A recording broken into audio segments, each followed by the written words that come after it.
Students, आज के इस वीडियो में हम देखेंगे FI BCom सेम 1 जिसके अभी एग्ज़ाम आने वाले हैं जनवरी 2025। इसमें इनकी एग्ज़ाम आने वाली है, उसके रिलेटेड आज हम वीडियो बना रहे हैं जिसमें आज हम सब्जेक्ट लेने हैं फिनेंशियल अकाउंटिंग 1। तो ये सब्जेक्ट के रिलेटेड हम पूरी पेपर पैटर्न जो स्ट्रेटजी पूरी रहने वाली है पेपर पैटर्न की वो और IMP क्वेश्चंस हम डिस्कस करने वाले हैं। तो ये FI BCom के स्टूडेंट के लिए आपको टोटल 50 मार्क का पेपर रहने वाला है और 2 आवर्स के अंदर आपको वो कंप्लीट करना होगा। 50 मार्क का आपका टोटल पेपर रहने वाला है, आपको 2 आवर्स के अंदर वो पेपर कंप्लीट करने का होगा।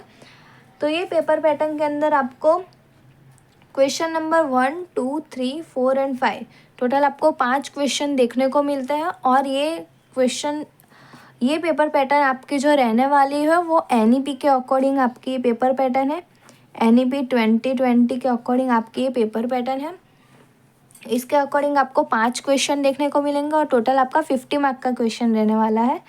और सारे ही क्वेश्चन में 10-10 मार्क कवर होते हैं। सारे ही क्वेश्चन के अंदर 10-10 मार्क आपके कवर हो रहे हैं। तो जैसे कि आप जानते ही हो कि फर्स्ट क्वेश्चन है वो आपका यूनिट नंबर 1 के अंदर से है, second question unit number 2, third question unit number 3, fourth question unit number 4 and question 5 है वो आपका यूनिट नंबर 1 से लेकर 4 तक का है, उसका पूरा कॉम्बिनेशन रहने वाला है। तो सबसे पहले क्वेश्चन नंबर 5 पे हम डिस्कशन कर लेते हैं। तो वो उसमें आपको टोटल यूनिट नंबर 1 से 4 मतलब टोटल आपके जितने यूनिट है 4 यूनिट आपको दिए गए हैं, वो 4 यूनिट का आपको इधर कॉम्बिनेशन देखने को मिलेगा।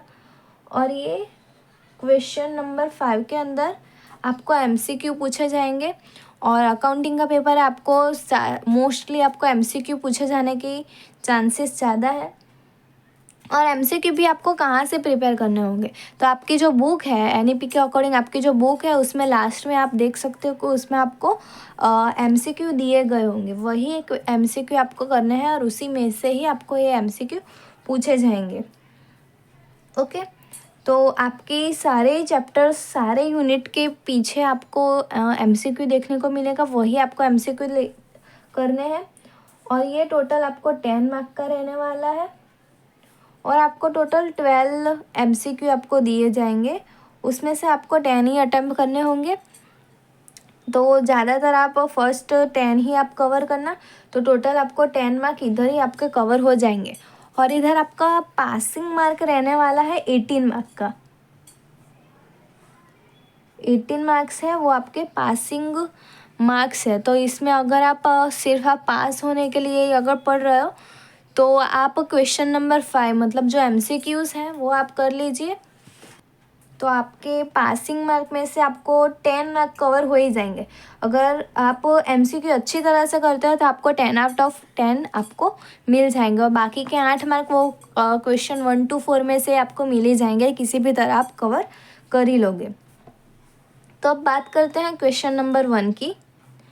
वो आपका यूनिट नंबर 1 में से रहने वाला है और आपका जो यूनिट नंबर 1 है उसमें आपको 2 चैप्टर देखने को मिलेंगे, chapter number 1 and chapter number 2।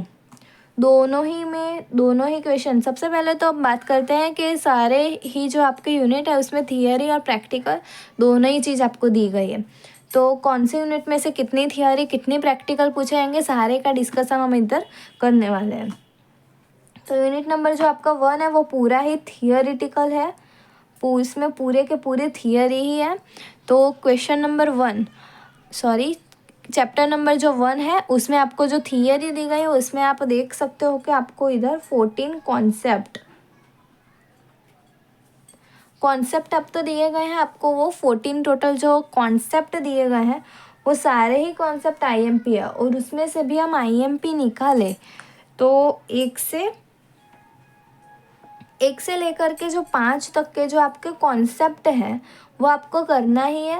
और 10 नंबर का भी जो आपको कॉन्सेप्ट दिया गया है वो मे बी कॉस्ट पे दिया गया है, वो क्वेश्चन भी आपको करना रहेगा।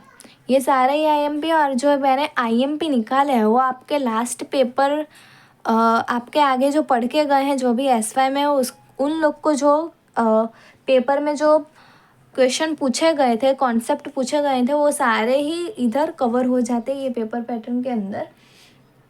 तो आपको प्रीवियस ईयर के जो पेपर है वो भी देखने की ज़रूरत रहती नहीं है। तो इधर टोटल 14 कॉन्सेप्ट है और उसमें से आपको 1 to 5 और 10 नंबर का जो कॉन्सेप्ट है वो आपको करना होगा।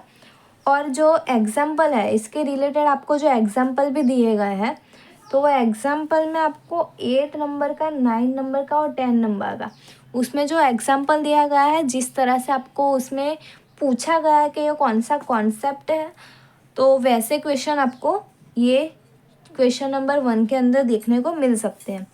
और उसके अलावा भी जो एक्सरसाइज आपकी है उसमें भी फर्स्ट एंड सेकंड नंबर का जो उसमें क्वेश्चन है वो भी आप इसमें कर सकते हो। ये पूरा कॉन्सेप्ट के रिलेटेड ही है।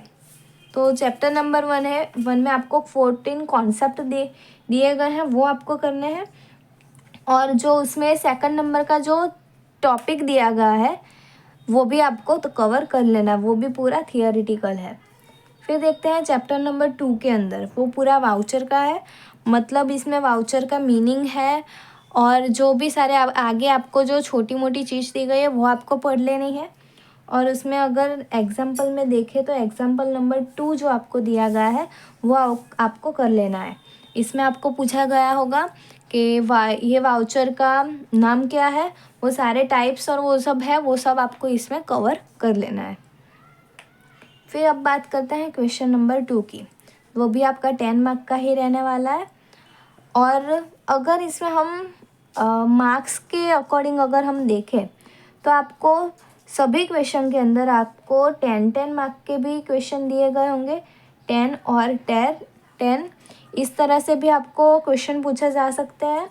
और अगर ऐसा ना करे तो जो और में जो 10 वाला है उसमें 5 मार्क्स के भी आपको पूछे जा सकते हैं।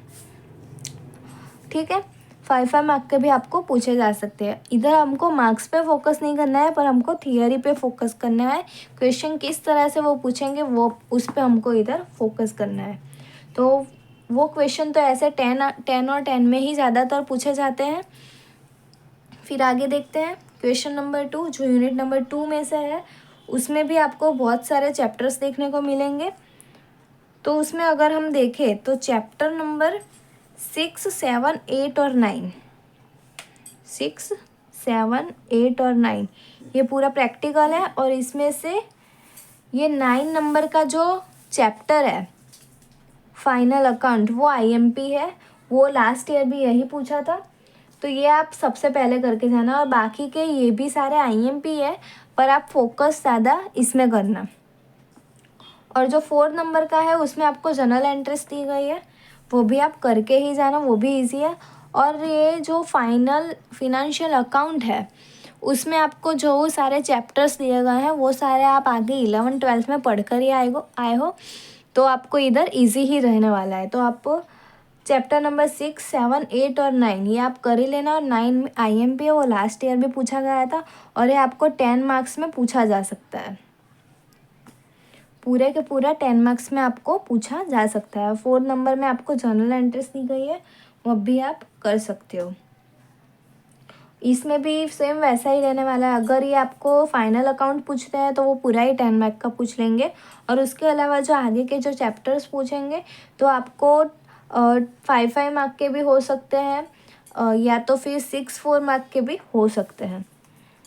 फिर बात करते हैं क्वेश्चन नंबर 3 की, वो भी आपको 10 मार्क्स का ही रहने वाला है। वो यूनिट नंबर 3 जो है सिंगल एंट्री, इसके रिलेटेड वीडियो हमारे यूट्यूब चैनल पे पहले से ही अपलोड है। अगर आपको ये चैप्टर नहीं आता है तो वो आप वीडियो देख लीजिए, तो आपको ये पूरा कॉन्सेप्ट समझ में आ जाएगा कि सिंगल एंट्री के अंदर कौन सा कॉन्सेप्ट है, किस तरह से क्वेश्चन पूछे जाते हैं, उसमें पूरी एक्सप्लेनेशन दी गई है। तो इसमें भी 10 मार्क का प्रैक्टिकल पूछा जा सकता है। और अगर ऐसा ना करे तो वो आपको 5 मार्क के थियोरिटिकल क्वेश्चन भी आपको पूछे जा सकते हैं। और थियरी में इसमें क्या निकल कर आता है, तो एक्सरसाइज में जो आपको दी गए हैं 5 नंबर, 6 नंबर और 7 नंबर में आपको जो थियरी दी गई है उसमें सारे ही जो मीनिंग होगी और वही सब उसमें है। और 7 नंबर में आपको डिफरेंस दिया गया है, वो आप करके जाना। तो थियरी में इसमें यही एक निकलता है और बाकी को इसमें ये जो चैप्टर है उसमें प्रैक्टिकल पूछे जाने के चांसेस सबसे ज़्यादा है। तो आप प्रैक्टिकल कर लेना। और अभी तक आपने सिंगल एंट्री का चैप्टर अपनी तक चालू नहीं किया है तो हमारे यूट्यूब चैनल पे ये वीडियो पहले से ही अपलोड है, तो आप वो वीडियो जाकर देख सकते हो, तो आपको ये पूरा कॉन्सेप्ट समझ में आ जाएगा। 10 मार्क का पूरा एक इसमें क्वेश्चन पूछा जा सकता है। फिर है क्वेश्चन नंबर 4, वो भी 10 मार्क का रहने वाला है। जो यूनिट नंबर 4 जो है आपका नॉन ट्रेडिंग ऑर्गेनाइजेशन, उसमें से पूछा जाएगा। और उसमें भी मोस्टली आपको 10 मार्क का प्रैक्टिकली आपको पूछा जाएगा, वही पूछने के चांसेस ज़्यादा। और इसमें सम काफ़ी इजी है, तो ये चैप्टर भी आप कर सकते हो। प्रैक्टिकल इसमें है, पूरा एक 10 मार्क का सम पूछा जा सकता है। और अगर 10 मार्क का सम ना पूछते हुए वो 5 मार्क के थियरी भी पूछ सकते हैं, 5 मार्क की थियरी भी पूछ सकते हैं। और अगर थियरी ना भी पूछे तो उसके भी और में आपको 5 मार्क के सम भी पूछ सकते हैं, मतलब 5 मार्क का आपका प्रैक्टिकल भी हो सकता है। और इसमें अगर थियरी की बात करें तो थियरी में आपको निकल कर आता है, आपके एक्सरसाइज में आपको दिया गया होगा, आपके बुक की जो एक्सरसाइज है उसमें दिया गया है एक्सरसाइज नंबर 5, वो आपको दी गई है। उसमें आपको टोटल डिफरेंस दिए गए, मे बी 4 के 5 आपको डिफरेंस दिए गए हैं। वो डिफरेंस आप करके जाइएगा, तो उस पे से आपको अगर क्वेश्चन बना कर भी उसमें अगर आपको पूछे तो आप वो लिख सकते हो। या तो फिर शॉर्ट नोट टाइप में अगर आपको पूछते हैं तो आप डिफरेंस करते हो तो आप वो सॉल्व कर सकते हो। ठीक है, तो यूनिट नंबर 4 में नॉन ट्रेडिंग ऑर्गेनाइजेशन, जिसमें 10 मार्क का पूरा सम होगा और उसके भी और में 10 मार्क का पूरा सम होने वाला है, या तो फिर थियरी होगी।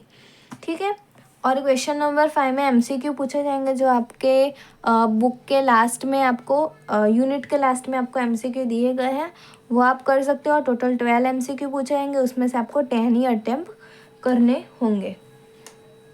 तो ये वीडियो में पूरी पेपर पैटर्न और IMP question series financial accounting 1 के अकॉर्डिंग इधर पूरी कंप्लीट हो रही है। 50 मार्क का पेपर रहने वाला है आपको। आई होप आपको ये पूरा अच्छे से समझ में आया होगा। Thank you for this watching.